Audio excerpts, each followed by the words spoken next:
جب اللہ کے نبی نے یہ فرمایا کہ لہسن اور پیاز، کچا لہسن اور کچی پیاز کھا کر کے کوئی مسجد میں نہ آئے تو کہ فرشتوں کو اس سے تکلیف ہوتی ہے، میرے بھائیوں اگر فرشتوں کو کچے پیاز اور کچی لہسن کی مہک سے تکلیف ہو سکتی ہے تو بیڑی اور سگریٹ کی مہک تو اس سے زیادہ بری ہوتی ہے، کیا فرشتوں کو اس سے تکلیف نہیں ہوتی ہوگی؟ ہم نے اپنے مطلب کے لیے مکروہ قرار دے دیا، حرام ہے یہ سگریٹ، حرام ہے یہ بیڑی اور حرام ہے یہ تمباکو۔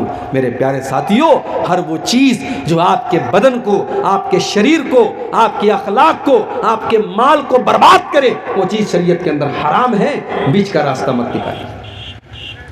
وَيُحِلُّ لَهُمُ الطَّيِّبَاتِ، ہم نے تم کو وہ نبی دیا ہے جو پاک چیزوں کو تمہارے لیے حلال کرتے ہیں اور ناپاک چیزوں کو تمہارے لیے حرام کرتے ہیں۔ کبھی کبھی ایسا بھی ہوا، ایک جانور اللہ کے نبی کے دور میں ملتا تھا، گوہ نام تھا اس کا، عربی میں اس کو زبن بولتے ہیں۔ گو کا جانور حلال تھا مگر اللہ کے نبی کو پسند نہیں تھا۔ آپ کے سامنے گو کا گوشت آیا، آپ نے کہا کون سے جانور کا گوشت ہے؟ بتایا گیا گو کا گوشت ہے۔ آپ نے کہا میں نہیں کھاتا، مجھے پسند نہیں ہے، تمہیں کھانا ہو تم کھا لو۔ آپ نے جائز تو قرار دیا مگر آپ کی اپنی طبیعت کو وہ پسند نہیں تھا، اس لیے شریعت کے مسئلے کے حساب سے گو کا جانور حلال ہے، کھا سکتے ہیں۔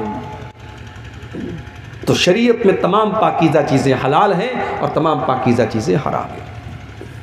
اور آگے بڑھیے، وَيَزَوْ عَنْهُمْ إِسْرَهُمْ وَالْأَغْلَالَ الَّتِي كَانَتْ عَلَيْهِمْ، اور میرے نبی نے ان بوجھوں کو، ان رسم و رواج کی ان زنجیروں کو تم سے ہٹا دیا جو تمہارے اوپر تھیں۔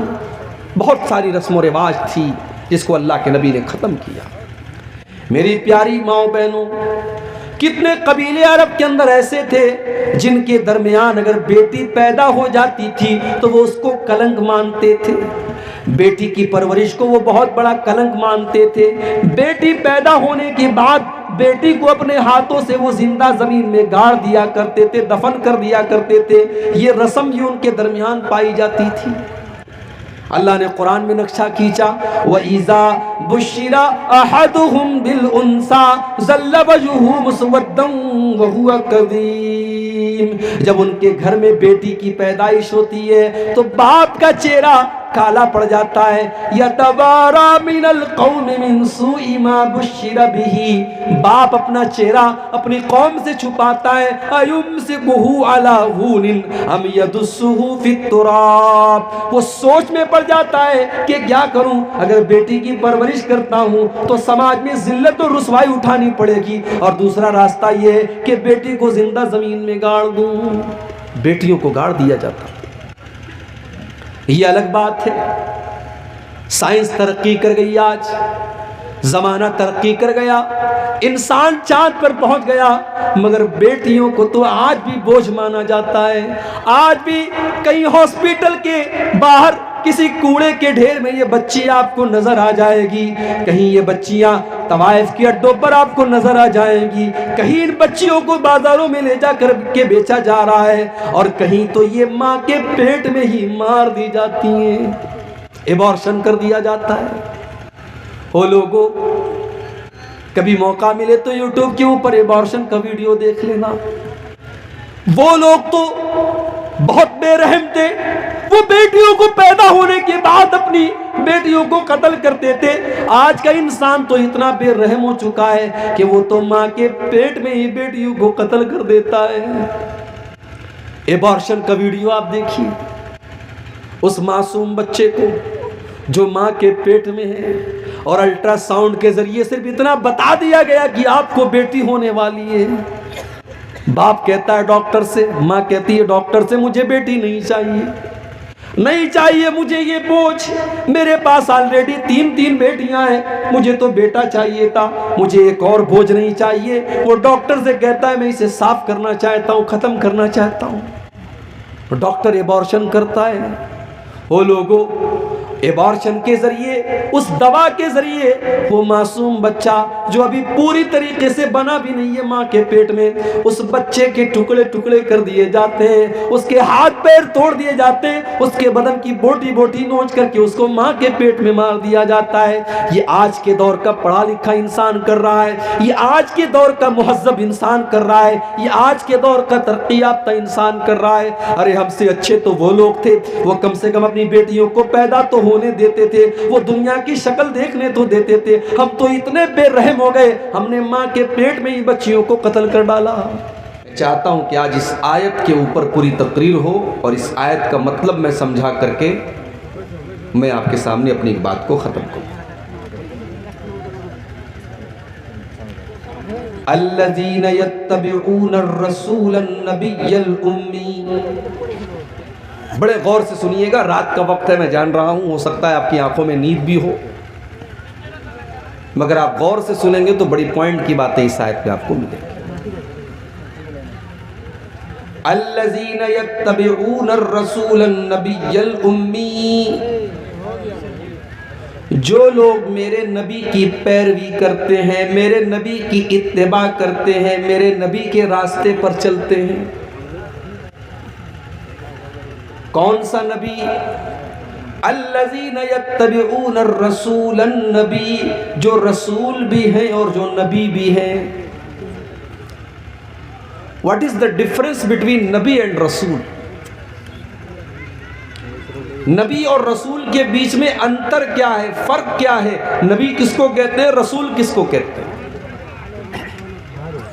موٹی موٹی بات آپ یہ سمجھیے، اللہ کے جتنے پیغمبر آئے سب نبی تھے مگر سب رسول نہیں تھے۔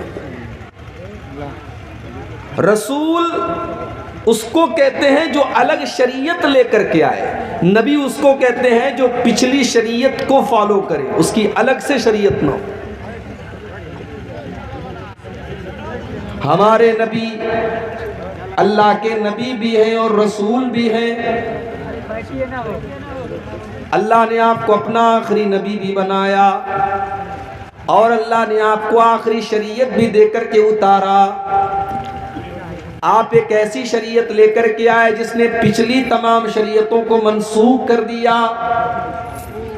ہمارے نبی کے آنے کے بعد اب موسیٰ علیہ السلام کی شریعت بھی نہیں چلے گی، عیسیٰ علیہ السلام کی شریعت بھی نہیں چلے گی، ابراہیم علیہ السلام کی شریعت بھی نہیں چلے گی، کسی نبی کی شریعت نہیں چلے گی۔ ہمارے نبی جو شریعت لے کر کے آئے یہ لاسٹ اینڈ فائنل شریعت ہے۔ ان الدین عند اللہ الاسلام، اللہ تبارک و تعالیٰ کے نزدیک اب اگر کوئی دین سویکار کیا جائے گا، ایکسپٹ کیا جائے گا، قبول کیا جائے گا تو اسلام ہی قبول کیا جائے گا۔ وَمَن يَبْتَغِ غَيْرَ الْإِسْلَامِ دِينًا فَلَن يُقْبَلَ مِنْهُ، اسلام کو چھوڑ کر کے کوئی اور دین پر چلنے والا اللہ کی بارگاہ میں کامیاب نہیں ہو سکتا۔ پچھلی شریعتوں میں بہت ساری چیزیں جائز تھی جو ہماری شریعت کے اندر جائز نہیں ہے۔ حضرت یوسف علیہ السلام کے سامنے ان کے ماں باپ نے سجدہ کیا، ان کے 11 بھائیوں نے سجدہ کیا۔ ان کی شریعت میں سجدہ تعظیم کے طور پر، سمان کے طور پر، رسپیکٹ کے طور پر جائز تھا۔ اللہ کے آخری نبی کی شریعت میں سجدہ کرنا کسی کو جائز نہیں، اللہ کو چھوڑ کر کے۔ ہماری شریعت میں کسی کو سجدہ نہیں کر سکتے، جتنا بھی سمان کر لیں، رسپیکٹ کر لیں، احترام کر لیں، سجدہ نہیں کر سکتے، سر نہیں جھکا سکتے۔ وَأَنَّ الْمَسَاجِدَ لِلَّهِ فَلَا تَدْعُوا مَعَ اللَّهِ أَحَدًا، سجدہ صرف اور صرف اللہ کے سامنے کیا جائے گا، اللہ کی بارگاہ میں کیا جائے گا، کسی اور کو سجدہ کرنا ہماری شریعت میں جائز نہیں ہے۔ ماں کا بہت بڑا درجہ ہے، ماں کا بہت بڑا مقام ہے۔ ہمارے غیر مسلم بھائیوں کے یہاں ماں کے پیر چھوتے ہیں، ہماری شریعت نے ماں کے پیر چھونے کی اجازت نہیں دی۔ ماں کی خدمت کرو، ماں کی سیوا کرو، ماں کا خیال رکھو، لیکن ماں کے آگے جھکنے کا اور ماں کے پیر چھونے کا اسلام کے اندر اجازت نہیں دی گئی اس کی۔ تو ہمارے نبی نبی بھی ہیں اور رسول بھی ہیں۔ آپ جو شریعت لے کر کے آئے ہیں اس نے پچھلی تمام شریعتوں کو منسوخ کر دیا، کینسل کر دیا، اب شریعت چلے گی قیامت تک تو آپ ہی کی شریعت چلے گی۔ عمر فاروق رضی اللہ تعالیٰ عنہ تورات کا ایک نسخہ لے کر کے اللہ کے نبی کے سامنے پڑھ رہے ہیں، دارویں کے الفاظ اللہ کے نبی کا چہرہ غصے سے لال ہو رہا ہے۔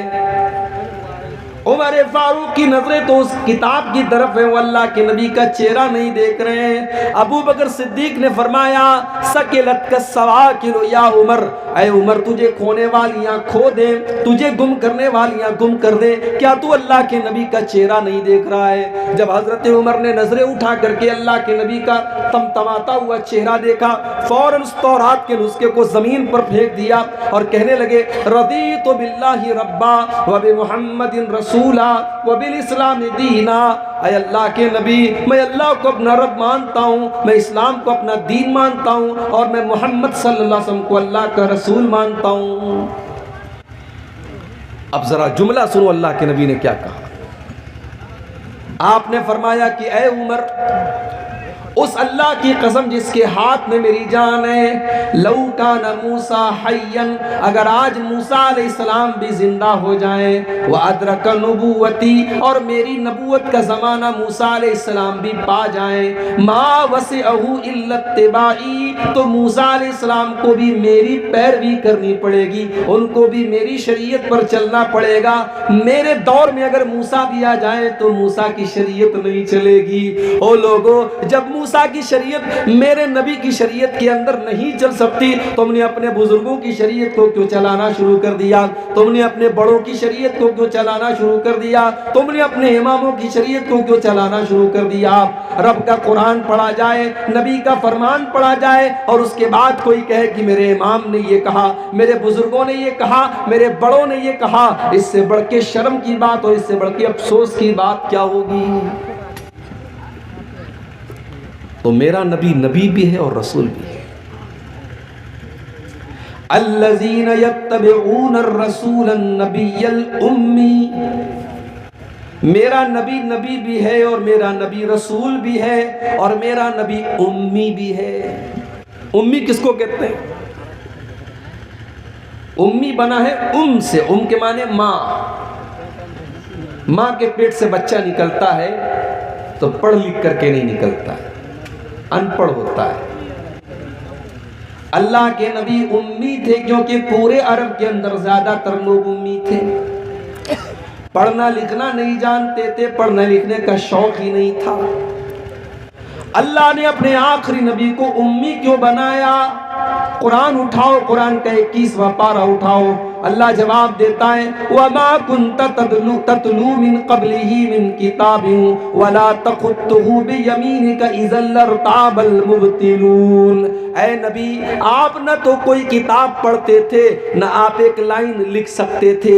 اگر آپ پڑھنا لکھنا جانتے تو یہ شک کرنے والے، یہ باطل پرست لوگ، یہ مشرک لوگ، یہ کافر لوگ آپ کی نبوت پر سوال اٹھا دیتے، یہ کہتے یہ تو پڑھے لکھے ہیں، انہوں نے تورات کے اندر پڑھ کر کے یہ بات بتائی ہے، انہوں نے انجیل کے اندر پڑھ کر کے یہ بات بتائی ہے۔ اے نبی ہم نے آپ کو امی بنایا، آپ کا کوئی استاذ نہیں، آپ کسی مدرسے میں نہیں گئے، آپ نے قلم چلانا نہیں سیکھا، آپ نے لکھنا نہیں سیکھا، آپ نے پڑھنا نہیں سیکھا، پھر بھی آپ اللہ کا قرآن دنیا کو پڑھ پڑھ کے سنائیں گے، پھر بھی آپ نبی ہیں اور آپ اپنی حدیثیں پڑھ پڑھ کے سنائیں گے۔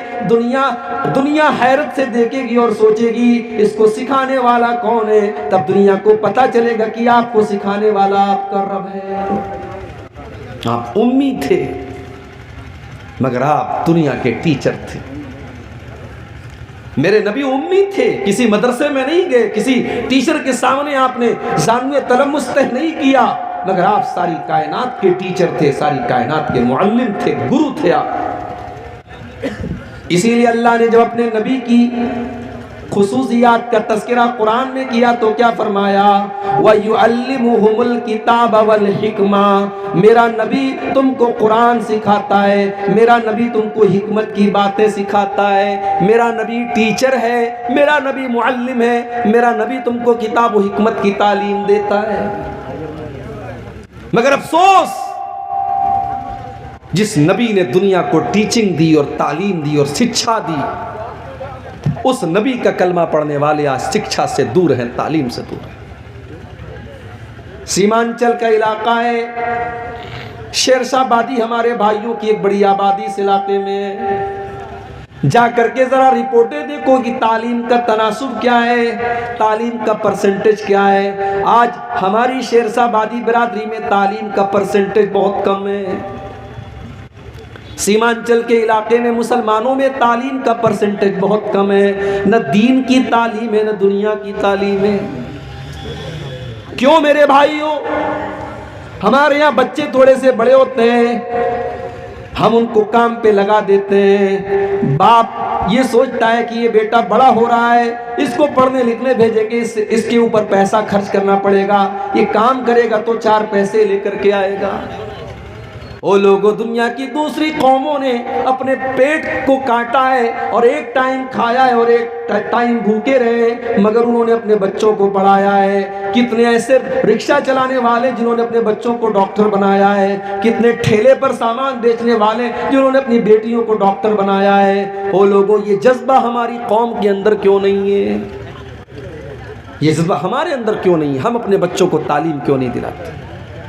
یاد رکھو میرے بھائیوں، اگر ہم نے اپنے پیٹ کے لیے اپنے بچوں کو تعلیم سے دور رکھا، مدرسے سے دور رکھا، اسکول سے دور رکھا، تو ہم وہی کام کر رہے ہیں جو 1400 سال پہلے کیا جاتا تھا۔ وَلَا تَقْتُلُوا أَوْلَادَكُمْ خَشْيَةَ إِمْلَاقٍ، اے لوگو، اپنی اولاد کو پیٹ کے لیے تم قتل نہ کرو، اپنے پیٹ کے لیے اپنے بچوں کو قتل نہ کرو۔ اپنے بچوں کو تعلیم سے دور کرنا، شکشا سے دور کرنا، مدرسے سے دور کرنا، اسکول سے دور کرنا، یہ بھی ان کو قتل کرنا ہے، یہ بھی ان کی ہتیا کرنا ہے۔ اسلام کے اندر شکشا کا بڑا مہتو ہے، بڑی اہمیت ہے میرے بھائی۔ ہمارے نبی اکرم کے اوپر قرآن کی جو پہلی 5 آیتیں نازل ہوئی، جا کر کے اٹھا کر کے دیکھو، ان 5 آیتوں میں نہ نماز کا ذکر ہے، نہ روزے کا ذکر ہے، نہ زکوٰۃ کا ذکر ہے، نہ حج کا ذکر ہے۔ کیا فرمایا گیا ان 5 آیتوں میں؟ اقرا بسم ربک الذی خلق، خلق الانسان من علق، اقرا وربک الاکرم الذی علم بالقلم، علم الانسان ما لم یعلم۔ اے نبی، پڑھیے اپنے اس رب کے نام سے جس نے پیدا کیا، پڑھیے آپ کا رب بڑا کریم ہے، پڑھیے آپ کے رب نے قلم کے ذریعے آپ کو تعلیم سکھائی، انسان کو وہ سکھایا جو انسان نہیں جانتا تھا۔ قرآن کی پہلی 5 آیتوں میں قلم کا ذکر ہے، پڑھنے کا ذکر ہے، تعلیم کا ذکر ہے۔ اگر اس قرآن کا ماننے والا اگر آج تعلیم سے دور ہے میرے بھائیوں، تو شرم آنی چاہیے اور ہمیں چلو بھر پانی میں ڈوب مرنا چاہیے۔ ہمارے نبی امی ہیں، مگر ساری کائنات کو درس دینے کے لیے آئے ہیں۔ ہمارے نبی کے ٹیچر کون ہیں؟ قرآن اٹھاؤ، اللہ فرماتا ہے علمہ شدید القویٰ ذو مرۃ فاستویٰ۔ میرے نبی کا ٹیچر تو جبریل جیسا فرشتہ ہے، جو اپنے پر کو زمین پہ مار دے تو ساری زمین جل جائے گی۔ اتنا ہیوی، اتنا ہیبت ناک اور تمام فرشتوں کا سردار جبریل امین میرے نبی کا ٹیچر ہے۔ میرے نبی کو قرآن پڑھانے والا ٹیچر جبریل امین ہے۔ تو اللہ کے رسول بھی ہیں، نبی بھی ہیں، امی بھی ہیں۔ الذی یجدونہ مکتوبا عندہم فی التوراۃ والانجیل۔ کیا بھائی صاحب، ایک بار سیٹ کر لو بھائی۔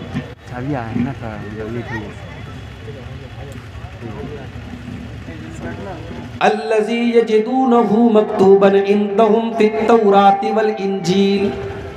میرے نبی کا تذکرہ تم کو تورات کے اندر ملے گا جو یہودیوں کی کتاب ہے، انجیل کے اندر ملے گا جو کرسچنز کی کتاب ہے۔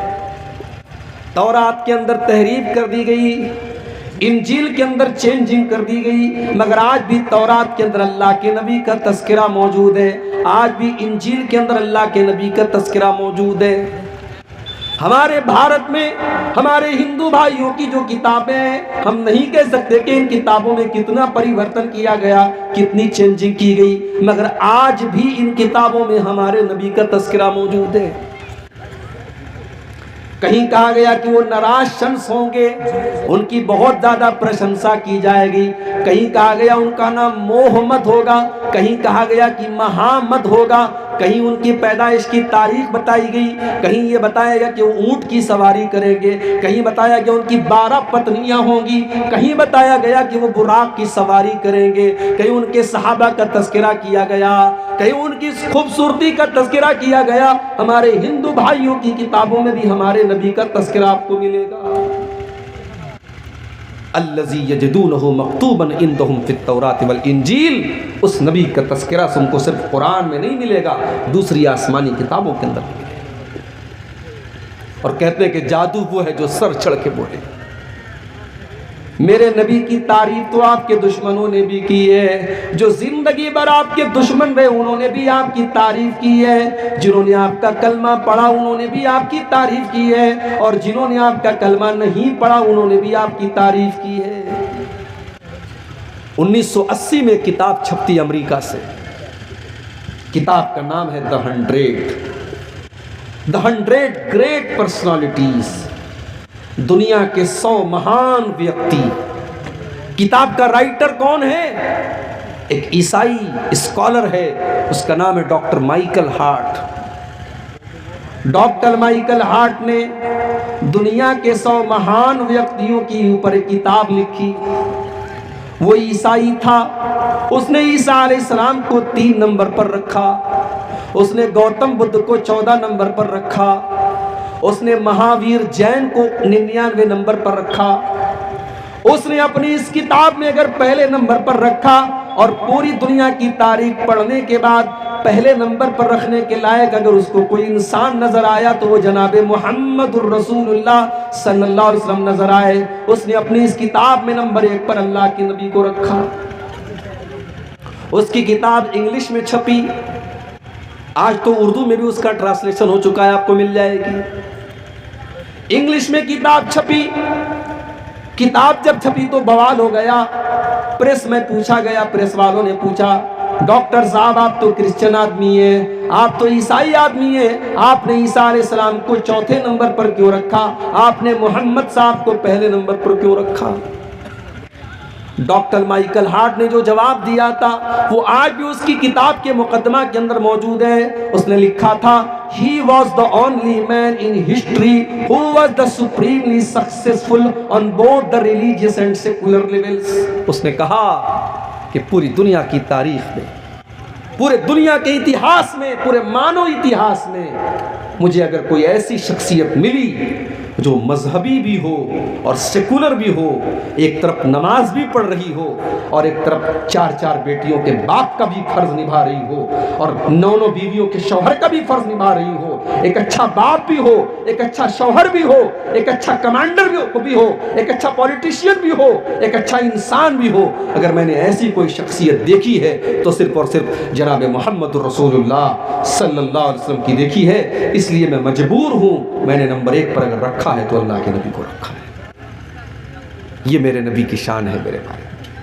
الذی یجدونہ مکتوبا عندہم فی التوراۃ والانجیل، میرے نبی کا تذکرہ تم کو تورات کے اندر ملے گا، تم کو انجیل کے اندر ملے گا۔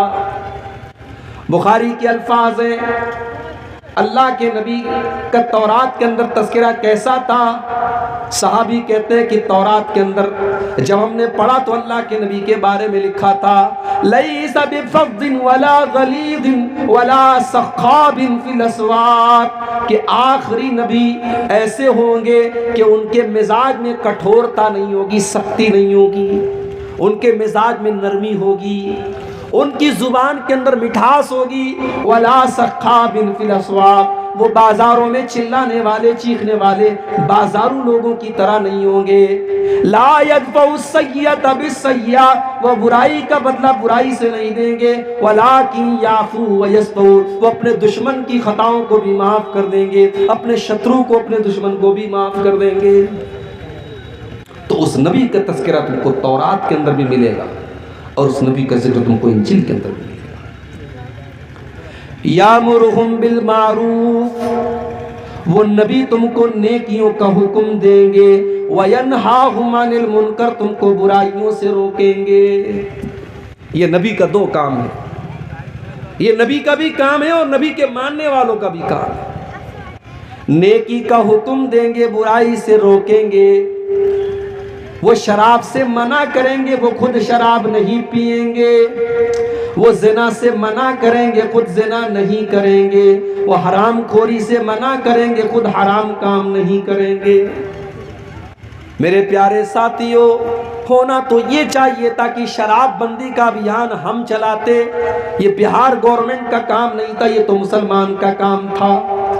ہونا تو یہ چاہیے تھا مسلمان کی بستیوں میں کہیں شراب کی دکان نظر نہ آئے اور شراب کے اڈوں پر کہیں مسلمان نظر نہ آئے، کیونکہ جتنا شراب کو آپ کے مذہب میں حرام قرار دیا گیا اور جتنے سخت جملے آپ کے مذہب میں کہے گئے اتنے کسی اور مذہب میں نہیں کہیں گے۔ ذرا آپ وہ حدیث اٹھائیے، سنن نسائی کے اندر یہ حدیث موجود ہے، عثمان غنی رضی اللہ تعالیٰ عنہ کی حدیث ہے۔ کہتے ہیں کہ وہ لوگوں شراب سے بچو، یہ ام الخبائث ہے، یہ تمام برائیوں کی جڑ ہے، یہ تمام گندگیوں کی جڑ ہے۔ پچھلے زمانے میں اللہ کا ایک نیک بندہ تھا جو بہت نیک آدمی تھا، بڑا متقی تھا، بڑا زاہد تھا۔ ایک فاحشہ عورت نے، ایک بدچلن عورت نے اللہ کے اس نیک بندے کو اپنے جال میں پھنسانے کے لیے ایک سازش چلی، ایک چال چلی۔ اس نے اپنی ایک لونڈی کو بھیجا، لونڈی آئی، کہنے لگی حضرت میری ملکہ نے آپ کو بلایا ہے، کوئی مسئلہ آ گیا ہے، کوئی معاملہ آ گیا، آپ کو گواہی دینا ہے۔ حضرت بیچارے سیدھے سادے تھے، وہ فوراً چلنے لگی اس عورت کے ساتھ۔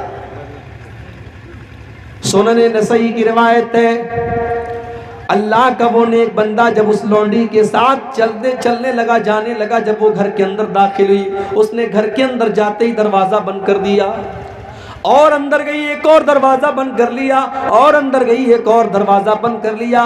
7 دروازوں کو بند کرنے کے بعد آخر میں ایک چھوٹا سا کمرہ تھا جس میں ایک خوبصورت بدچلن عورت تھی، ایک چھوٹا سا معصوم بچہ تھا، اور بچے کے بغل میں ایک چھری رکھی ہوئی تھی اور ایک بوتل میں شراب رکھی تھی۔ عورت نے کہا کوئی گواہی کا مسئلہ نہیں تھا، میں نے تو چال چلی تھی تم کو بلانے کے لیے، تم کو پھنسانے کے لیے۔ اب تو 7 دروازے بند ہیں، تمہیں بھاگنے کا کوئی راستہ نہیں، اب 3 چوائس تمہارے سامنے ہیں، یا تم میرے ساتھ زنا کرو، یا تم اس بچے کو قتل کرو، یا تم اس بوتل کی شراب میں سے ایک گلاس، ایک پیالہ تم شراب پی لو۔ اس نے سوچا زنا کرنا بہت بڑا پاپ ہے، بچے کو قتل کرنا اس سے بھی بڑا پاپ ہے، شراب کو پینا ان دونوں کے مقابلے میں ہلکا پاپ ہے، ہلکا گناہ ہے۔ اس نے کہا ٹھیک ہے، تم اس بوتل میں سے ایک پیالہ شراب مجھے دے دو۔ ایک پیالہ شراب اس نے پی، نشہ چڑھا، اس نے ایک اور پیالہ نکالا، اس کو پیا اور نشہ چڑھا، یہاں تک کہ اس نے پوری بوتل خالی کر دی، اور جب شراب کے نشے میں دھت ہو گیا، اس نے اس عورت کے ساتھ زنا بھی کر لیا اور اس معصوم بچے کا قتل بھی کر دیا۔ عثمان غنی کہتے ہو لوگوں اس شراب سے بچو، جس دل کے اندر شراب کی لت لگ جائے گی اس دل کے اندر ایمان اور شراب کی لت اکٹھا نہیں ہو سکتی۔ میرے پیارے ساتھیوں، آج کتنے مسلمان ہیں جو شراب پی رہے ہیں اور آج ان کے گھر والے عاجز ہیں، ان کے بیوی بچے پریشان ہیں، شراب کی اس لت کی وجہ سے آج وہ نہ اپنے بچوں کا دھیان رکھ پا رہے، نہ اپنی بیوی کا دھیان رکھ پا رہے ہیں۔ میرا نبی تو ان گندگیوں سے تم کو بچانے آیا تھا، یامرہم بالمعروف، میرا نبی تو تم کو نیکیوں کا حکم دینے کے لیے آئے تھے، وینہاہم عن المنکر، تم کو برائیوں سے روکنے کے لیے آئے تھے۔ دنیا کی جتنی برائیاں ہیں اللہ کے نبی تمام برائیوں سے روکنے کے لیے آئے تھے، اور جتنے اچھے کام ہیں، جتنے نیکی کے کام ہیں، اللہ کے نبی ان نیکی کے کاموں کو بتانے کے لیے آئے تھے۔ نبی کی سیرت اٹھا کے دیکھو، آپ جو بات بیان کرتے تھے اس کے اوپر خود پورا عمل کرتے تھے۔ اگر آپ نے دنیا والوں سے یہ کہا کہ اپنی زبان سے تم جھوٹ نہ بولو، تو میرے نبی نے خود ایسی زندگی گزار کر کے دکھائی کہ آپ نے کبھی جھوٹ نہیں بولا، آپ کے اوپر کبھی جھوٹ کی تہمت نہیں لگائی گئی۔ آپ نے اگر لوگوں کو ایمانداری کا سبق دیا تو میرے نبی نے پوری زندگی ایمانداری کی گزاری۔ اگر آپ نے لوگوں کو وعدہ پورا کرنے کی شکشا دی تو میرے نبی نے کبھی وعدہ خلافی نہیں کی۔ آپ کی زندگی میں قول و عمل میں تضاد نہیں ہے، آپ کے کردار میں اور آپ کی گفتار میں فرق نہیں ہے۔ جو زبان سے کہا اس کے اوپر عمل کر کے دکھایا۔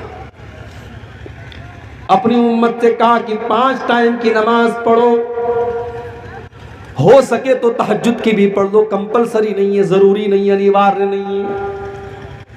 اپنی امت سے کہا کہ 5 ٹائم کی نمازیں پڑھو، اور میرے نبی کا حال یہ تھا کہ رات رات بھر تہجد پڑھا کرتے تھے اور اتنے لمبے لمبے قیام کیا کرتے تھے کہ آپ کے پاؤں میں سوجن آ جایا کرتی تھی۔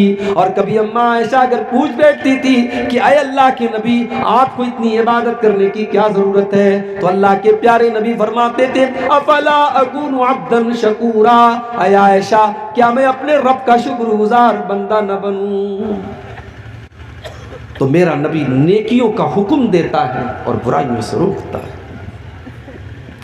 وَيُحِلُّ لَهُمُ الطَّيِّبَاتِ، اور میرے نبی تم کو پاک چیزوں کو حلال کرتے ہیں تمہارے لیے۔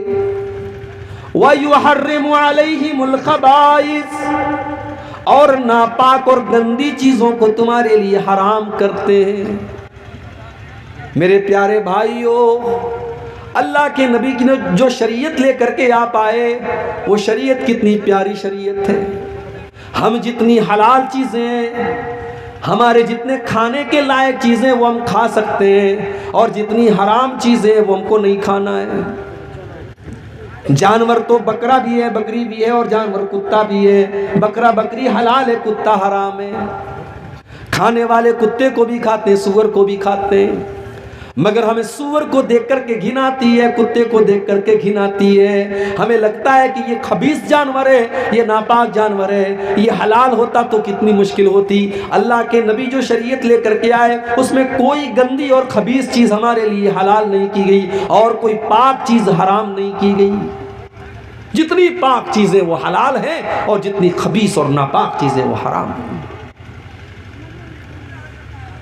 جب کورونا وائرس آیا تھا اس دور میں سب سے پہلے چائنا سے اس کی شروعات ہوئی تھی۔ تو چائنا کا ایک شہر ہے، وہاں بہت بڑی مارکیٹ ہے جہاں مختلف جانوروں کے گوشت بکتے ہیں۔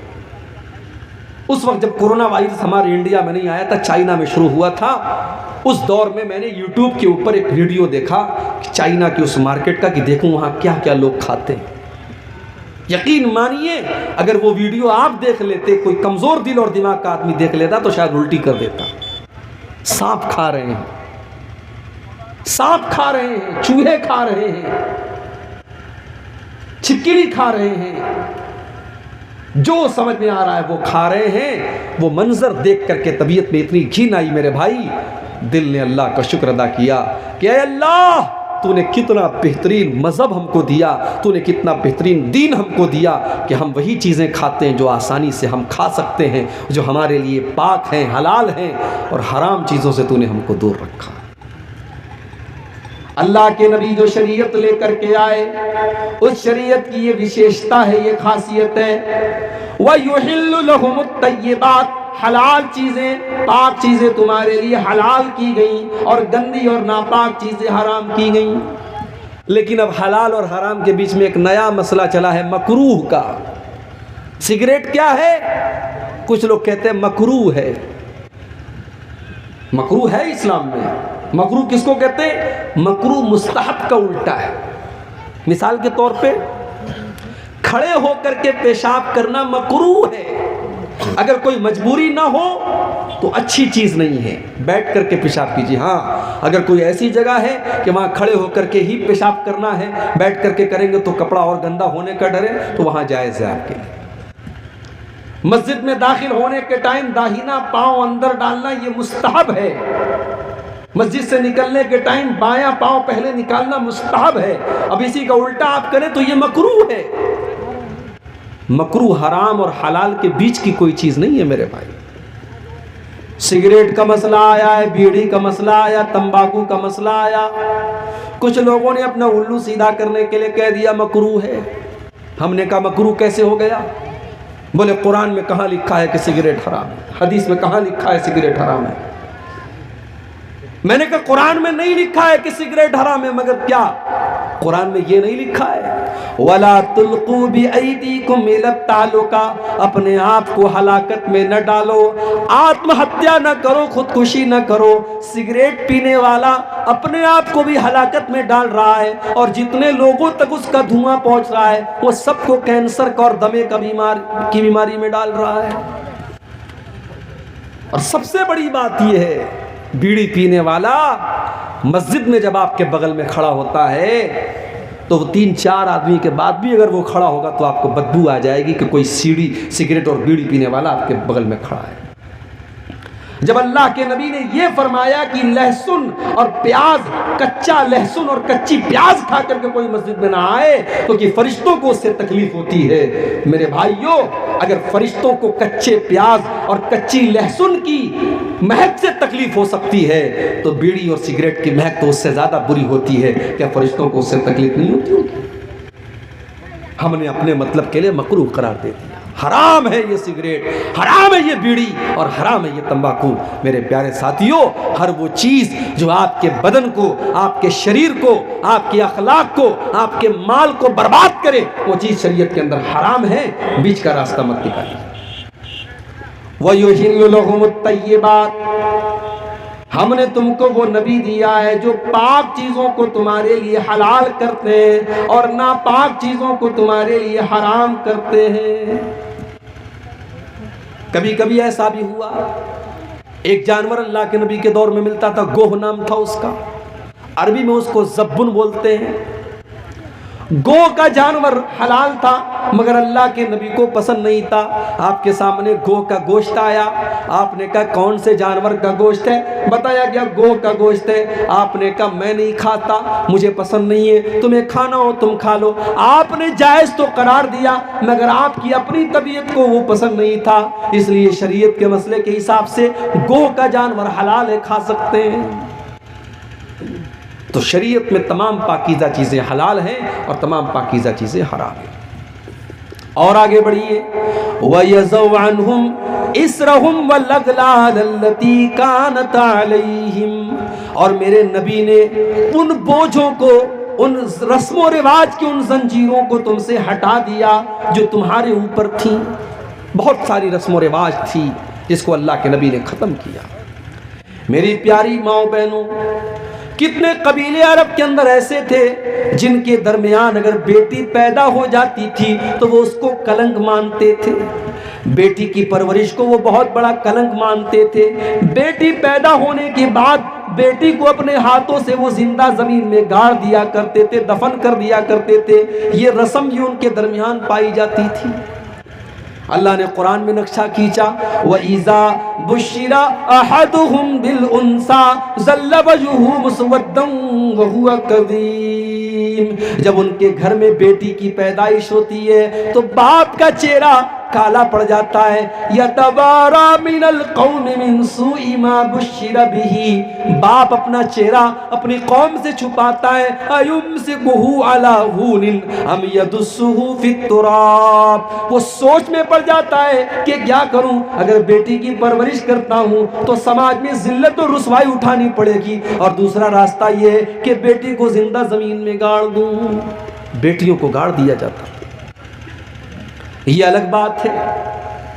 سائنس ترقی کر گئی، آج زمانہ ترقی کر گیا، انسان چاند پر پہنچ گیا، مگر بیٹیوں کو تو آج بھی بوجھ مانا جاتا ہے۔ آج بھی کہیں ہاسپٹل کے باہر کسی کوڑے کے ڈھیر میں یہ بچی آپ کو نظر آ جائے گی، کہیں یہ بچیاں طوائف کے اڈوں پر آپ کو نظر آ جائیں گی، کہیں ان بچیوں کو بازاروں میں لے جا کر کے بیچا جا رہا ہے، اور کہیں تو یہ ماں کے پیٹ میں ہی مار دی جاتی ہیں، ایبارشن کر دیا جاتا ہے۔ وہ لوگوں، کبھی موقع ملے تو یوٹیوب کے اوپر ایبارشن کا ویڈیو دیکھ لینا۔ وہ لوگ تو بہت بے رحم تھے، وہ بیٹیوں کو پیدا ہونے کے بعد اپنی بیٹیوں کو قتل کرتے تھے۔ آج کا انسان تو اتنا بے رحم ہو چکا ہے کہ وہ تو ماں کے پیٹ میں ہی بیٹیوں کو قتل کر دیتا ہے۔ ایبارشن کا ویڈیو آپ دیکھیے، اس معصوم بچے کو جو ماں کے پیٹ میں ہے، اور الٹرا ساؤنڈ کے ذریعے صرف اتنا بتا دیا گیا کہ آپ کو بیٹی ہونے والی ہے۔ باپ کہتا ہے ڈاکٹر سے، ماں کہتی ہے ڈاکٹر سے مجھے بیٹی نہیں چاہیے، نہیں چاہیے مجھے یہ بوجھ، میرے پاس آلریڈی تین بیٹیاں ہیں، مجھے تو بیٹا چاہیے تھا، مجھے ایک اور بوجھ نہیں چاہیے۔ وہ ڈاکٹر سے کہتا ہے میں اسے صاف کرنا چاہتا ہوں، ختم کرنا چاہتا ہوں۔ ڈاکٹر ایبارشن کرتا ہے۔ وہ لوگوں ایبارشن کے ذریعے، اس دوا کے ذریعے، وہ معصوم بچہ جو ابھی پوری طریقے سے بنا بھی نہیں ہے ماں کے پیٹ میں، اس بچے کے ٹکڑے ٹکڑے کر دیے جاتے ہیں، اس کے ہاتھ پیر توڑ دیے جاتے ہیں، اس کے بدن کی بوٹی بوٹی نوچ کر کے اس کو ماں کے پیٹ میں مار دیا جاتا ہے۔ یہ آج کے دور کا پڑھا لکھا انسان کر رہا ہے، یہ آج کے دور کا مہذب انسان کر رہا ہے، یہ آج کے دور کا ترقی یافتہ انسان کر رہا ہے۔ ارے ہم سے اچھے تو وہ لوگ تھے، وہ کم سے کم اپنی بیٹیوں کو پیدا تو ہونے دیتے تھے، وہ دنیا کی شکل دیکھنے تو دیتے تھے۔ ہم تو اتنے بے رحم ہو گئے، ہم نے ماں کے پیٹ میں ہی بچیوں کو قتل کر ڈالا۔ حساب دینا پڑے گا قیامت کے دن۔ وَإِذَا الْمَوْءُودَةُ سُئِلَتْ بِأَيِّ ذَنبٍ قُتِلَتْ، کل قیامت کے دن اس معصوم بچی سے پوچھا جائے گا تیرے ماتا پتا نے، تیرے ماں باپ نے تجھے کس جرم کی سزا دی، کیوں تجھے قتل کیا؟ نبی اکرم کے پاس ایک صحابی آتے ہیں، صحیح ابن حبان کی صحیح روایت ہے، ایک صحابی آتے ہیں، اے اللہ کے نبی، اسلام لانے کے پہلے میں نے بہت سارے پاپ کیے، میں نے بہت سارے گناہ کیے، مگر ایک پاپ مجھے اپنا بار بار یاد آتا ہے۔ کون سا پاپ تم نے کیا؟ اے اللہ کے نبی، ان لی کانت لی ابنتن، میری ایک بیٹی تھی، میں اس سے بہت پیار کرتا تھا، اور میں جیسے اس کا نام لیتا تھا وہ یا ابتی یا ابتی، ابا جان کہہ کر کے دوڑی دوڑی میرے پاس آ جاتی تھی۔ قوم کے لوگ مجھے تانا مار رہے تھے، تم غلط کر رہے ہو، تم سماج کے خلاف جا رہے ہو، تم بیٹی کی پرورش کر رہے ہو، تم بیٹی کو پال رہے ہو۔ اے اللہ کے نبی، میں سماج کے تانے سن سن کر کے تنگ آ گیا۔ ایک دن میں نے بیٹی کو بلایا، ہاں یہ بیٹی ہی تو ہے جو باپ کے ایک بار بلانے پر دوڑی دوڑی چلی جاتی ہے، شادی کے بعد بھی اپنے مائکے میں رہتی ہے، ماں کا فون جاتا ہے تیرے ابو کی طبیعت بڑی خراب ہے، بیٹی اپنے سسرال میں اپنے سارے کام دھام چھوڑ کر کے اپنے بیمار باپ کو دیکھنے آ جاتی ہے، اور وہ بیٹا جس کے پیدا ہونے پر باپ نے بڑی مٹھائیاں بانٹی تھی، وہ بیٹا اپنے باپ کو دم توڑتے ہوئے دیکھ کر کے بھی اپنے کام میں لگا رہتا ہے، اسے اپنے باپ کی حال چال لینے کی فکر بھی نہیں ہے۔ او لوگوں، تم نے بیٹیوں کے اوپر بیٹوں کو ترجیح دی ہے، تم نے بیٹوں کو مقدم کیا ہے، لیکن سماج کی حقیقت یہ کہ بیٹیاں اپنے ماں باپ سے زیادہ پیار کرتی ہیں۔ صحابی کہتے ہیں اللہ کے نبی، میں نے بیٹی کو آواز دی، وہ دوڑی دوڑی میرے پاس آئی، میں نے اس کا ہاتھ پکڑا، گھر کے باہر لے کے گیا، کچھ دور گیا، کچھ فاصلے پر گیا، ایک کنویں کے پاس پہنچا، اور میں نے اپنی بیٹی کو اس کنویں کے اندر دھکا دے دیا، اور جب میں نے اپنی بیٹی کو اس کنویں کے اندر دھکا دیا، آخری لفظ جو بیٹی کی زبان سے نکلا وہ کہہ رہی تھی یا ابتی یا ابتی، اے ابا جان، اے ابا جان، گویا کہ وہ مجھ سے سوال کر رہی تھی، اے ابا جان اس معصوم کی خطا کیا ہے، اس معصوم کی غلطی کیا ہے، کس جرم کی سزا اپنی بیٹی کو دے رہے ہو؟ اے اللہ کے نبی، آج بھی اپنی اس بیٹی کا یہ جملہ آج بھی میرے کان میں گونجتا ہے، وہ جب یا ابتی کہہ کر کے دنیا سے گئی تھی، وہ آواز آج بھی میرے کانوں میں گونجتی ہے۔ صحابی یہ بیان کرتے ہیں، آنکھوں سے آنسو بہ رہے، اور اللہ کے پیارے نبی کی آنکھوں سے بھی آنسو بہ رہے، اللہ کے نبی بھی رو رہے۔ صحابہ کہتے تو نے اللہ کے نبی کو غمگین کر دیا، تو نے اللہ کے نبی کو دکھی کر دیا۔ اللہ کے پیارے نبی صلی اللہ علیہ وسلم فرماتے ہیں نہیں کوئی بات نہیں، انہوں نے تو اپنے دل کی بات بیان کی ہے، ان کو بیان کرنے دو۔ پھر اللہ کے پیارے نبی اپنے صحابی سے کہتے ہیں او میرے پیارے صحابی، اسلام لانے کے بعد تم نے پچھلے جتنے گناہ کیے اللہ نے سارے کے سارے گناہوں کو معاف کر دیا ہے. جب تم نے سچی توبہ کر لی, تم اسلام لے آئے, تو پچھلے سارے پاپ تمہارے معاف ہو گئے. میرے نبی ان رسم و رواج کو توڑنے کے لیے آئے تھے. ہم اور آپ رسم و رواج کو توڑ نہیں رہے ہیں, رسم و رواج کو نبھا رہے ہیں میرے بھائی. یہی شیرسابادی قوم ہے, ماشاءاللہ 99% اہل حدیث قوم ہے, لیکن آج ہماری قوم کے اندر بھی جہیز کا لین دین ہوتا ہے کہ نہیں ہوتا ہے؟ ہماری قوم کے اندر بھی بیٹیوں کا سودا ہوتا ہے کہ نہیں ہوتا ہے؟ کیوں میرے بھائیوں, کیوں آپ نے غریب باپ کی بیٹی کو بوجھ کیوں بنا دیا؟ آج غریب باپ اپنی بیٹی کی شادی کرنے کے لیے بینک سے لون لے رہا ہے, ذمہ دار کون ہے؟ آج غریب باپ جو روز کمانے والا اور محنت مزدوری کرنے والا ہے, اس کی بیٹیاں جوان ہو گئی ہیں, شادی کے قابل ہو گئی ہیں, مگر اس کے پاس اپنی بیٹیوں کی شادی کا انتظام نہیں ہے, ان کو جہیز میں دینے کے لیے پیسے نہیں ہیں. اس غریب باپ کو مجبور کرنے والے ہم اور آپ ہیں. صحابہ کے دور میں تو ایسا نہیں ہوتا تھا. صحابہ کے دور میں بیٹی کے باپ کے اوپر کوئی بوجھ نہیں ہوتا تھا. میرے نبی کو اللہ نے 4 بیٹیاں دی. آپ نے زینب کی شادی ابو العاص سے کی, آپ نے رقیہ کی شادی عثمان غنی سے کی, رقیہ کے انتقال کے بعد ام کلثوم کا نکاح آپ نے عثمان غنی سے کیا, اور سب سے چھوٹی بیٹی حضرت فاطمہ کا نکاح آپ نے حضرت علی سے کیا. 4 بیٹیاں تھی, چاروں بیٹی کا نکاح آپ نے سنت طریقے سے کیا. نہ کوئی بارات آئی, نہ کوئی جہیز دیا, نہ کوئی سامان کا لین دین ہوا, بس مہر طے ہوا اور آپ نے نکاح کر دیا. ہاں, جب حضرت فاطمہ کا نکاح کیا تو چونکہ داماد جو تھے حضرت علی, وہ بھی اللہ کی نبی کے گھر کے اندر رہتے تھے. وہ ایک طرف سے داماد بھی تھے اور ایک طرف سے بیٹے کی حیثیت بھی رکھتے تھے, کیونکہ ابو طالب کے انتقال کے بعد اللہ کے نبی ہی حضرت علی کی پرورش کرتے تھے. تو حضرت علی کے گارجین بھی اللہ کے نبی تھے. تو ایک طرف آپ سسر بھی تھے اور ایک طرف باپ بھی تھے. آپ نے سسر کی حیثیت سے نہیں, آپ نے باپ کی حیثیت سے. حضرت علی کی نئی گرستی تھی, نیا گھر تھا. آپ نے گھر بسانے کے لیے جب اپنی بیٹی کی آپ شادی کرنے لگے, آپ نے بستر دیا, آپ نے تکیہ دیا, آپ نے پانی کا ایک مشکیزہ دیا, آپ نے یہ ضرورت کے چند سامان دیے. اگر یہ جہیز تھا تو اللہ کے نبی نے اپنی باقی 3 بیٹیوں کو جہیز کیوں نہیں دیا؟ ہم رسم و رواج کو نبھا رہے ہیں, رسم و رواج کو نبھا رہے ہیں, اور نتیجہ یہ ہے میرے بھائیوں کہ آج سماج کی نظر میں بیٹی بہت بڑا بوجھ بن چکی ہے, اور بیٹی کی پرورش اور بیٹی کی پیدائش پر اچھے لوگوں کی ماتھوں پر, پیشانیوں پر پل پڑ جاتے ہیں. بیٹیاں بوجھ نہیں ہیں.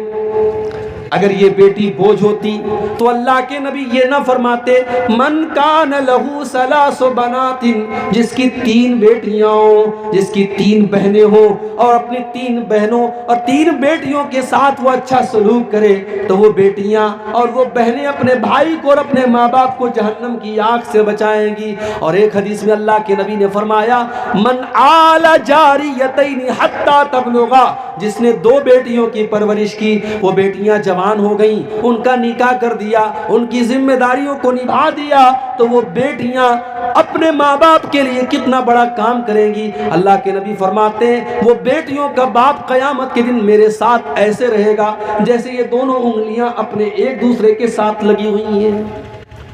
بیٹی کی پرورش کرنے والا نبی کے ساتھ رہے گا. ہاں, یہ الگ بات ہے اور یہ سچائی بھی ہے. بیٹوں کے مقابلے میں بیٹی کی پرورش مشکل کام ہے. بیٹا پالنا ہے, بیٹا جوان ہو گیا تو زیادہ سے زیادہ یہ خبر رکھنا ہے کہ بیٹا کسی غلط کام کی طرف تو نہیں جا رہا ہے, مگر بیٹی کی تو آبرو بھی بچا کر کے رکھنا ہے, بیٹی کی نظر بھی بچا کر کے رکھنا ہے, بیٹی کو غیر محرم کی نظر سے بھی بچانا ہے, اور بیٹی کی شرم و حیا کی بھی حفاظت کرنی ہے. بیٹی جوان جب تک نہیں ہو جاتی تب تک الگ فکر ہے, اور جوان ہو جاتی ہے تو الگ فکر ہے. اس لیے اللہ کے نبی نے فرمایا من ابتلی من هذه البنات شیئا کن لہ سترا من النار, جس کو اللہ تعالیٰ بیٹی دے کر کے آزماتا ہے اور اس امتحان میں وہ کھرا اترتا ہے, اللہ تبارک و تعالیٰ اس بیٹی کے ماں باپ کو جہنم کی آگ سے بچائے گا. میرے بھائیوں, اللہ کے نبی رسم و رواج کی بیڑیوں سے ہمیں آزاد کرنے آئے تھے. اسی بھارت کی سرزمین پر ستی پرتھا تھی, شوہر کے مرنے کے بعد جب شوہر کی چتا جلائی جاتی تھی تو پتنی کو بھی اس کے ساتھ جلا دیا جاتا تھا۔ عرب کی سرزمین پر شوہر کے مرنے کے بعد بیوی کو 1 سال تک ایک کمرے میں بند کر دیا جاتا تھا، اسی میں لیٹرین کرتی تھی، اسی میں پیشاب کرتی تھی، بال بڑے بڑے ہو جاتے تھے، جسم گندا اور مہکنے لگتا تھا۔ 1 سال تک وہ عورت عدت گزارتی تھی اور ایک کمرے میں اس کو بند کر دیا جاتا تھا۔ اسلام نے آ کر کے ان رسم و رواج کو ختم کیا۔ اللہ کے نبی کے دور کے پہلے نکاح کا بھی کوئی سسٹم نہیں تھا، جیسے آج آفتاب اور شردا کا معاملہ چلا، لیو ان ریلیشن شپ۔ آج بڑے بڑے شہروں میں لیو ان ریلیشن شپ بھی چل رہی ہے، لڑکے اور لڑکی آپس میں رہ رہے ہیں، نکاح بھی نہیں ہے، شادی بھی نہیں ہے، کوئی تعلق نہیں ہے، لیکن میاں بیوی کی طرح، شوہر کی بیوی کی طرح وہ ساتھ میں رہ رہے ہیں، اور بھارت کا قانون بھی ان کو اجازت دیتا ہے۔ او لوگو، یہ لیو ان ریلیشن شپ تو کتے اور کتیا کرتے ہیں، یہ جانور کرتے ہیں، انسان کے درمیان لیو ان ریلیشن شپ نہیں چلتی۔ انسان تو نکاح کرتا ہے، میرے نبی تو نکاح کا پیغام لے کر کے آئے، میرے نبی کی شریعت میں لیو ان ریلیشن شپ کی کوئی گنجائش نہیں ہے۔ آپ نے نکاح کا حکم دیا ہے، اور آپ نے یہاں تک فرمایا لم ترى للمتحابین مثل النکاح، نکاح کے جیسی 2 لوگوں کے درمیان محبت پیدا کرنے والی کوئی چیز نہیں ہے۔ جو محبت نکاح کے ذریعے پیدا ہوتی ہے وہ محبت دنیا میں کہیں پیدا نہیں ہو سکتی، کیونکہ یہ سچی محبت ہوتی ہے۔ یہ کسی ہوٹل میں، کسی پارک میں، کسی ریسٹورنٹ میں پیدا نہیں ہوتی، یہ اللہ کے کلام کی بنیاد پر جو نکاح کے ذریعے جو محبت پیدا ہوتی ہے، اٹوٹ محبت ہوتی ہے، سچی محبت ہوتی ہے۔ اسلام نے نکاح کا حکم دیا تو اللہ کے نبی دنیا میں رسم و رواج کی زنجیروں سے ہمیں آزاد کرنے کے لیے آئے تھے۔ اتنی خصوصیات بیان کرنے کے بعد اللہ نے فرمایا کہ اے مسلمانوں، اتنا پیارا نبی ہم نے تم کو دیا، اب اس نبی کے اوپر تمہیں 4 کام کرنا ہے۔ 4 کام کر لو، تم کامیاب ہو جاؤ گے۔ فَالَّذِينَ آمَنُوا بِهِ، پہلا کام تو یہ کرنا ہے کہ اس نبی کے اوپر تمہیں ایمان لانا ہے۔ اگر کوئی لا الہ الا اللہ پڑھتا ہے لیکن محمد الرسول اللہ نہیں پڑھتا ہے تو وہ جنت میں نہیں جا سکتا، اس لیے کہ اللہ کے نبی کے اوپر ایمان لانا ضروری ہے۔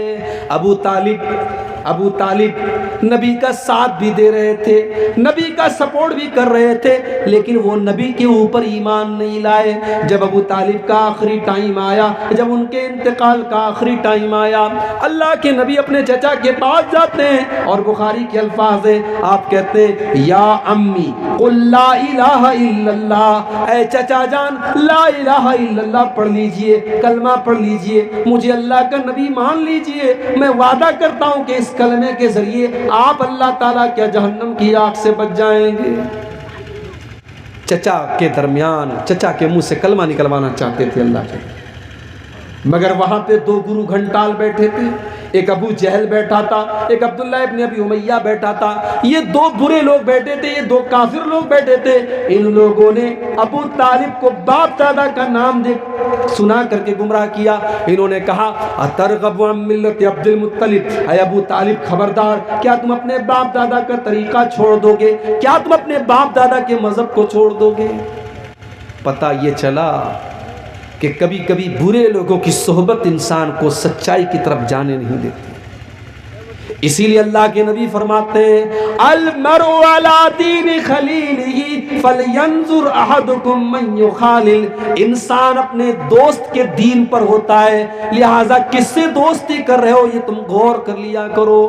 آپ کی لڑکی کالج میں جاتی ہے، اس کی سہیلیاں کیسی ہیں ذرا پتہ لگا لو، کہیں ایسا تو نہیں کہ کوئی بدچلن لڑکی اس کی سہیلی ہے، کوئی بدکار لڑکی اس کی سہیلی ہے۔ جب ایسی لڑکی کے ساتھ آپ کی بیٹی اٹھے گی، بیٹھے گی اور پڑھے گی تو ہو سکتا ہے کہ اس کا رنگ آپ کی بیٹی کے اوپر بھی اتر جائے۔ آپ کا بیٹا کن لوگوں کے ساتھ اٹھتا بیٹھتا ہے، آپ کن لوگوں کے ساتھ اٹھتے بیٹھتے ہیں، اپنی کمپنی اور اپنی سنگت کو سنوار لو، سدھار لو۔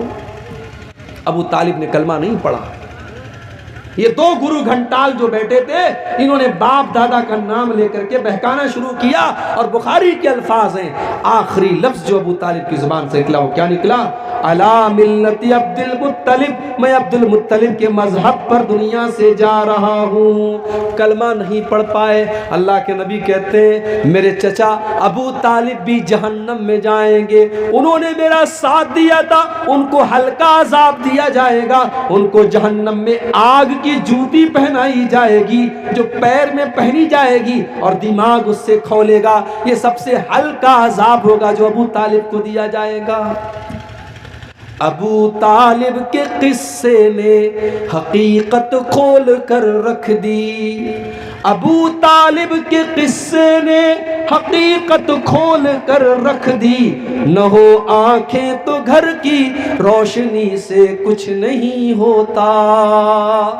اللہ کے نبی کے چچا ہیں مگر نبی کے اوپر ایمان نہیں لائے، تو پہلی جو شرط ہے وہ ایمان ہے۔ ہمارے یو پی کے اندر ایک جگہ ہے فتح پور، الہ آباد اور کانپور کے بیچ میں ایک جگہ ہے فتح پور، وہاں کے ایک بہت بڑے سوامی جی ہیں، سوامی جی کا نام ہے سوامی لکشمی شنکراچاریہ۔ بڑے بڑے جلسوں میں ان کو بلایا جاتا ہے، فلائٹ کا ٹکٹ دے کر کے، ہزاروں لاکھوں کی رقم دے کر کے مسلمان ان کو جلسوں میں بلاتے ہیں۔ سوامی جی جلسے میں آتے ہیں، بڑی اچھی تقریر کرتے ہیں، اللہ کے نبی کی تعریف کرتے ہیں، مسلمان بیچارہ خوش ہو جاتا ہے، ارے یہ تو سوامی جی ہیں، یہ تو پنڈت جی ہیں، ماتھے پر ٹیکا لگائے ہوئے ہیں اور یہ اسلام کی تعریف کر رہے ہیں، ہمارے نبی کی تعریف کر رہے ہیں۔ سوامی جی تقریر کر کے، تعریف بٹور کر کے اور فلائٹ کے ٹکٹ کو لے کر کے چلے جاتے ہیں، لمبا چوڑا پیسہ لے کر کے چلے جاتے ہیں۔ او لوگو، ہماری عوام کتنی نادان ہے، ہماری عوام کتنی پاگل ہے کہ وہ اپنے مولویوں اور اپنے علماء کے منہ سے بھی اپنے نبی کی تعریف سننا نہیں چاہتی، اسے نبی کی تعریف بھی کسی سوامی کے منہ سے اچھی لگتی ہے۔ میں کہتا ہوں اگر سوامی لکشمی شنکراچاریہ کو اسلام اتنا ہی پسند ہے اور اللہ کے نبی کی سیرت اتنی ہی پسند ہے کہ وہ جلسوں میں گھوم گھوم کر کے تقریر کر رہا ہے وہ انسان، تو وہ اسلام قبول کیوں نہیں کر رہا ہے؟ ایک صاحب بتانے لگے اسی بہار کے کہ ایک جگہ میں نے سوامی جی سے پوچھا کہ آپ اللہ کے نبی کے اوپر ایمان کیوں نہیں لاتے؟ تو سوامی جی کہتے ہیں یہ میرے اور میرے رب کے بیچ کا معاملہ ہے، یہ آپ کے اور آپ کے رب کے بیچ کا معاملہ نہیں، آپ کے پیٹ کا معاملہ ہے، یہ آپ کے پیٹ کا معاملہ ہے۔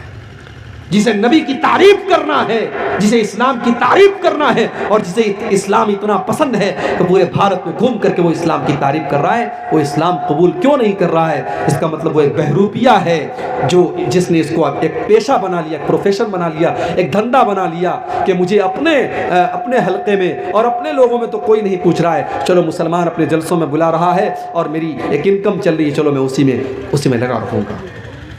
تو نبی پر ایمان لانا یہ شرط ہے میرے بھائی۔ فالذین آمنوا بہ، جو لوگ نبی کے اوپر ایمان لائے، وعزروہ، اور جنہوں نے نبی کا احترام کیا، نبی کا سمان کیا۔ نبی کا سمان بھی آپ کو کرنا ہے۔ بہت سارے لوگ کہتے ہیں کہ صاحب نبی ہمارے جیسے تھے، ہمارے بہت سارے دوسرے بھائی کہتے ہیں کہ یہ اہل حدیث لوگ نبی کو اپنے جیسا بولتے ہیں۔ سن لو، جو نبی کو اپنے جیسا مانتا وہ اہل حدیث نہیں ہے۔ اللہ کی قسم نبی ہمارے جیسے نہیں تھے، نبی انسان تھے مگر ہمارے جیسے نہیں تھے۔ ہم جب سو جاتے ہیں ہماری آنکھیں بھی سو جاتی ہیں، ہمارا دل بھی سو جاتا ہے۔ اللہ کے نبی فرماتے جب میں سوتا ہوں تنام عینی ولا ینام قلبی، میری آنکھیں سوتی ہیں مگر میرا دل نہیں سوتا، دل نہیں سوتا ہے، آنکھیں سوتی ہیں۔ اللہ کے نبی نماز پڑھا رہے ہیں، صحابہ سے کہتے ہیں اپنی صفیں سیدھی کر لو، فَإِنِّي أَنظُرُ مِنْ وَرَائِي، میں اپنے پیچھے بھی دیکھتا ہوں، پیچھے بھی دیکھتا ہوں۔ اللہ کے نبی صحابہ سے کہتے ہیں میں غصے میں بھی کوئی ایسی بات نہیں کہتا ہوں جو حق کے خلاف ہو۔ آپ کے پسینے سے خوشبو آیا کرتی تھی، آپ کے اوپر آپ کی مٹھی میں کنکر کلمہ پڑھنے لگتا تھا اور پیڑ اور پودے آپ کو سلام کرنے لگتے تھے. آپ کا سینہ چاک کر کے آپ کے دل کو زمزم سے دھویا گیا, آپ کو معراج کے اوپر لے کے جایا گیا. آپ ہمارے جیسے نہیں تھے میرے بھائیوں, آپ انسان ضرور تھے مگر اللہ تعالیٰ نے بہت ساری وشیشتاؤں سے اور بہت ساری خصوصیات سے آپ کو نوازا تھا. لہٰذا جو لوگ یہ کہتے ہیں کہ نبی ہمارے جیسے تھے وہ اپنی غلط فہمی دور کر لیں. اللہ کے نبی مقام اور مرتبے اور درجے میں اور خصوصیات میں ہم سے بہت الگ تھے. ہاں انسان تھے آپ, اگر کوئی آپ کو انسان نہیں مانتا ہے تو یہ اس کی بہت بڑی غلطی ہے, یہ بہت بڑی نادانی ہے. تو پہلا کام کیا کرنا ہے بولو بھائی, نبی پر ایمان لانا ہے, اور دوسرا کام کرنا ہے نبی کا آپ کو سمان کرنا ہے, نبی کی عزت کرنی ہے, نبی کی رسپیکٹ کرنی ہے. مگر یہاں ایک چیز نوٹ کر لیجیے, نبی کا احترام اور نبی کا سمان اپنی جگہ ہے, مگر نبی کے مقام کو اتنا نہ بڑھاؤ کہ ان کو اللہ کے مقام تک لے کے چلے جاؤ. عیسائی لوگ بھی تو حضرت عیسیٰ کو مانتے ہیں, بہت مانتے ہیں, مگر ان کی محبت ان کے کام نہیں آئے گی, کیونکہ وہ عیسیٰ علیہ السلام کو سن آف گاڈ مانتے ہیں, اللہ کا بیٹا مانتے ہیں, اور یہ بہت بڑی گالی ہے جو وہ اللہ کو دیتے ہیں. اس سے بڑی گالی اللہ کے لیے کوئی نہیں ہو سکتی. اسی لیے اللہ کے نبی فرماتے لا تطرونی کما اطرت النصارى عیسی ابن مریم, او لوگو تم مجھے اتنا نہ بڑھانا جتنا عیسائیوں نے عیسیٰ ابن مریم کو بڑھایا تھا. انما انا عبد, میں تو اللہ کا بندہ ہوں. فقولوا عبد اللہ ورسولہ, تو مجھے اللہ کا بندہ ہی کہا کرو, اللہ کا رسول ہی کہا کرو. اللہ کے نبی اپنی ساری خوبیوں کے باوجود اللہ کے بندے تھے, اور بندے کا کمال یہی ہے کہ بندے کو بندہ کہا جائے. اگر کوئی اللہ کے مقام تک اللہ کے نبی کو پہنچانے کی کوشش کرتا ہے تو یہ بہت بڑا گناہ ہے اور آپ کی شان میں غلو ہے. تو دو چیزیں میں نے بیان کر دی, دو چیزیں اور بیان کر کے بات ختم کرتا ہوں. نبی پر ایمان لانا ضروری ہے, نبی کا احترام کرنا ضروری ہے, اور تیسری چیز وَنَصَرُوهُ, اور نبی کی مدد کرو. میرے بھائیوں, نبی کی مدد ہم کیسے کریں گے؟ ہماری ماں کو کوئی برا بھلا کہہ دے ہمیں غصہ آتا ہے, ہمارے باپ کو کوئی گالی دے دے ہم لڑنے لگتے ہیں. ہمارے نبی بھی تو ہمارے چہتے ہیں. اگر ہمارے نبی کا کوئی کارٹون بناتا ہے, کوئی ہمارے نبی کی توہین کرتا ہے, کوئی ہمارے نبی کے بارے میں غلط زبان استعمال کرتا ہے, اس کے اوپر بھی ہمیں غصہ آنا چاہیے. اس کے خلاف بھی ہم قانون کے دائرے میں رہ کر کے کارروائی کریں, اور ہم کوشش کریں کہ نبی کی توہین کرنے والا اپنے انجام تک پہنچے. نبی کی مدد کرو. اور ایک بات اور یاد رکھو, نبی کی مدد میں نبی کے دین کی مدد بھی شامل ہے. یہ بڑے بڑے مدرسے, یہ دینی ادارے, یہ بھی تو نبی کے مشن کو آگے بڑھا رہے ہیں. یہاں سے پڑھنے والے بچے جو تیار ہو رہے ہیں, یہ دین کی دعوت پھیلا رہے ہیں, یہ اسلام کی خدمت کر رہے ہیں. یہاں سے پڑھنے والی بچیاں جو عالمہ ہو رہی ہیں وہ دین کی خدمت کر رہی ہیں. ان مدرسوں کی, ان مسجدوں کی, ان دعوتی اداروں کی مدد کرنا بھی نبی کی مدد کرنا ہے. مگر ہم نے کیا کیا؟ ہم نے یہی کیا کہ ہم نے سماج کا سب سے حقیر طبقہ بنا دیا اپنے علماء کو. یہ علماء جو نبی کے وارث ہیں, یہ علماء جو اللہ کے نبی کے دین کو ہم تک پہنچاتے ہیں, ہم نے 5-6 ہزار کی معمولی تنخواہیں دے کر کے اپنے علماء کو ذلیل ترین بنا دیا. ایک سڑک پر جھاڑو دینے والے بھنگی کی تنخواہ بھی آج مسجد کے امام سے زیادہ ہے. اور مسجد کا امام بیچارہ کبھی اگر سجدہ لمبا کر دے, قرات لمبی کر دے, تو سارے لوگ اعتراض کرنے کے لیے تیار ہو جاتے ہیں. سارے لوگ اعتراض کرنے کے لیے تیار ہو جاتے ہیں. مولوی صاحب آج آپ کا سجدہ بڑا لمبا ہو گیا, مولوی صاحب آج آپ نے عشاء کی نماز بڑی لمبی پڑھا دی. مولوی کو مشورہ دینے والے بہت ہوتے ہیں. میرے بھائیوں, یہ نبی کے وارث ہیں, ان کا احترام کرو, ان کا سمان کرو, ان کی مدد کرو. 5-6 ہزار میں آپ کی فیملی نہیں چل سکتی. کیا اس مولوی کے پریوار کا حق نہیں ہے وہ اچھا کھائیں, اچھا پہنے؟ آپ کا شوق ہے, آپ کے بیوی بچوں کا شوق ہے, کیا اس مولوی کے بچوں کا شوق نہیں ہے؟ جس دور میں آپ 10,000 روپے مہینے سے کم میں ایک نارمل زندگی نہیں گزار سکتے, اس دور میں 5-6 ہزار میں مولوی کا گھر کیسے چلے گا؟ آپ تو پھٹ سے کہہ دیتے ہیں مولوی کے پیسے میں اللہ برکت دیتا ہے, لیکن اس میں برکت کہاں سے آئے گی؟ وہ 5-6 ہزار میں اپنا گھر کہاں سے چلائے گا میرے باپ؟ اسی کٹیہار میں تنپنیا میں پروگرام تھا، میں نے تقریر میں بات اٹھائی تھی، بہت وائرل بھی ہوئی تھی. میں نے کہا تھا کہ آج مسجدوں میں اور مدرسوں میں مولویوں کے اماموں کے لیے ہمیں ایسے کمروں کا انتظام بھی کرنا چاہیے جہاں فیملی کے ساتھ وہ رہ سکیں.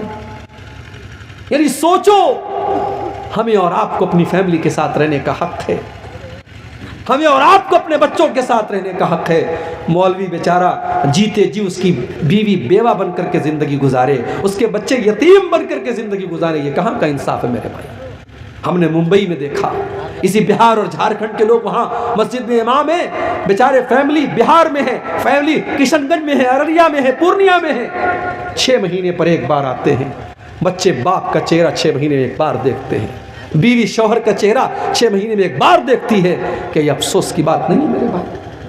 ہمیں اپنے مولویوں کے لیے، اپنے ائمہ کے لیے، اپنے اساتذہ کے لیے فیملی کوارٹر کا انتظام کرنا چاہیے. جو حق ہمارا ہے وہ ان علماء کا بھی ہے.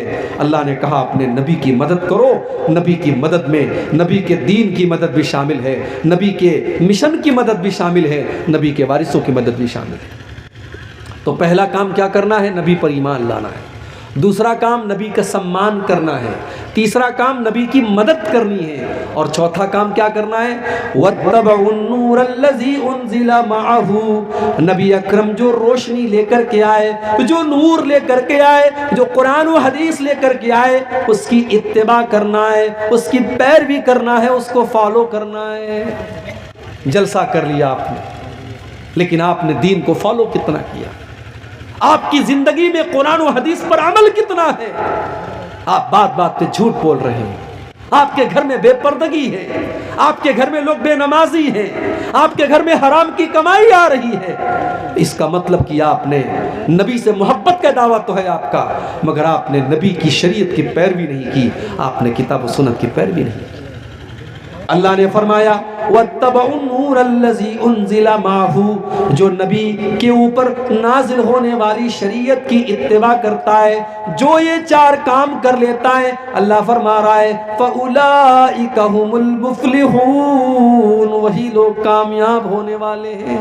تو کامیاب اگر ہونا ہے میرے بھائیوں، یہ 4 چیزیں آپ اپنا لو. ہمیں اپنے نبی پر ایمان رکھنا ہے، ہمیں اپنے نبی کا احترام کرنا ہے، ہمیں اپنے نبی کی مدد کرنی ہے، اور ہمیں اپنے نبی کی پیروی کرنی ہے. یہ 4 چیزیں کامیابی کی ضمانت ہیں. اللہ سے دعا ہے رب العالمین ہم سب کو ان 4 چیزوں پر عمل کرنے کی توفیق عطا فرمائے. اللہ ہمیں اپنے نبی سے سچی محبت کی توفیق عطا فرمائے. اللہ جب تک ہمیں دنیا میں زندہ رکھے، اسلام پر زندہ رکھے، اور ہم سب کا خاتمہ ایمان پر ہو. آمین. وآخر دعوانا الحمدللہ رب العالمین. والسلام علیکم ورحمۃ اللہ وبرکاتہ.